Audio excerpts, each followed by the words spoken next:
provocative title is I have to work, which is something that I think all of us routinely hear from partners, from colleagues, from coworkers, from friends. We invite them to do something and the response, I have to work. So work culture in our society we're not the worst. Like Japan has often had the reputation of the most work hours and strongest demands on their people, but the US is not much better. We glorify work and somehow feel like being busy all the time is a sign of, I don't know, importance or value.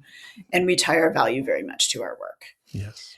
And this produces difficulties for anybody with caretaking expectations, which has been talked about a lot, right? The work-life balance conflict that is usually credited to women, but is also for men if they want to do anything outside of work.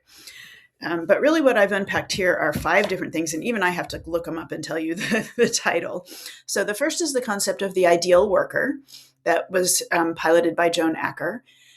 She basically argued that our workplaces expect the person to be available 24/7, to constantly be on call. She calls it a man and assumes that this male worker who's always available has a female spouse who can take care of all personal things.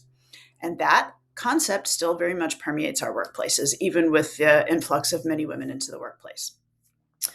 The second part is greedy institutions. This was a really interesting concept that I came across that I feel like really particularly defines our Christian institutions. And it's the expectation of total loyalty.